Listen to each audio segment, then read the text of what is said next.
ఆంధ్రప్రదేశ్ రాష్ట్రంలో ఉండే తల్లిదండ్రులందరినీ అప్రమత్తులే వ్యవహరించమని కారణం నిన్న దినం ఈ రాష్ట్ర ముఖ్యమంత్రి చంద్రబాబు నాయుడు గారు శ్రీకాకుళానికి పోయి ఇక్కడ ఒత్తి ముట్టించినారు. ఇక్కడ కాకుండా వెళ్ళింది ఏంటి ఆ మాట అంటే 3వ సంతానానికి కనండి 10,000 ఇస్తారు, 4వ సంతానానికి కనండి 40,000 ఇస్తారు, 5వ సంతానానికి కనండి 50,000 ఇస్తారు. తల్లిదండ్రులారా అప్రమత్తులై వ్యవహరించండి. పొరపాటున చంద్రబాబు నాయుడు గారి మాటలు మీరు నమ్మితే ఒక సామెత గుర్తొస్తారు నాకు. పల్లెల్లో ఎక్కేవాళ్ళు అందరికీ తెలిసిన సామెతే, మా ఇద్దరు ఎక్కేవాళ్ళు ఇప్పుడు వినకూడని వాని మాటలు విని ఇంట్లో గింజలు అమ్మాకురా అని చెప్పినారు. వినకూడని మాటలు ఎవరైతే మాట అయితే వినకూడదో వాని మాట విని ఇంట్లో గింజలు అమ్మాకురా చెడిపోతావు అని. ఇప్పుడు నేనే చెప్తానా తల్లిదండ్రులంటే చంద్రబాబు నాయుడు మాటలు నమ్మి ఈ బాబు మాటలు నమ్మి మరొక బాబుకి జన్మనిచ్చినావా చెడిపోతావురా నాయన అంటారు. కారణం 3వ సంతానం కలిగినప్పుడు 30,000 ఇస్తానని చెప్పి పెద్ద మనిషి 3 ఇస్తాడు, మిగతా వాళ్ళకి ఇయ్యడు. 2వ పాయింట్, 1,000 ఇచ్చినా కూడా ఆయన ఇచ్చిన 30,000 ఆ తల్లి కాన్పుకు ఆసుపత్రికి కూడా తక్కువ వస్తాయి.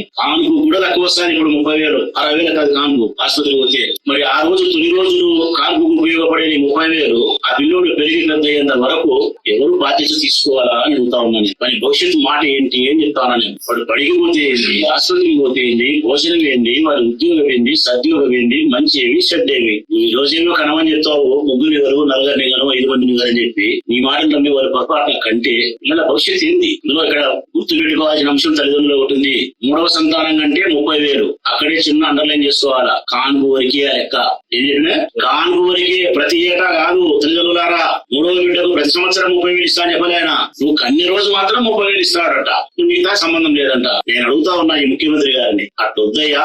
దేశంలో జనాభా తగ్గిపోతుంది కాబట్టి దేశ జనాభాను పెంచడానికి, దేశ ఆర్థిక అభివృద్ధిని సాధించడానికి, సంపదను పెంచడానికి పిల్లలు కనుము నింతనం కంటామనుకో నీ మాట నమ్మి పిల్లల భవిష్యత్తు ఏంది అంటడం. అందుకే పుట్టిన ప్రతి పిల్లవాడికి నువ్వు ఒక 50 లక్షల రూపాయలు ఫిక్స్డ్ డిపాజిట్ చేయమని పేరుతో బాండ్ తల్లిదండ్రులకు సంవత్సరానికి 1 లక్ష రూపాయలు మెయింటెనెన్స్ కి మన అర్హతను బట్టి వారికి ఉద్యోగం ఇస్తా అని చెప్పి గ్యారంటీ. ఇవన్నీ ప్రభుత్వం ఒక అగ్రిమెంట్ చేసి ఒక జీవో ఇచ్చి ఏ ప్రభుత్వాలు మారినా ఈ జీవోలు మారకూడదని చెప్పి తల్లిదండ్రులకు అగ్రిమెంట్ చేసుకుంటే ఆలోచించాల్సిన పరిస్థితి.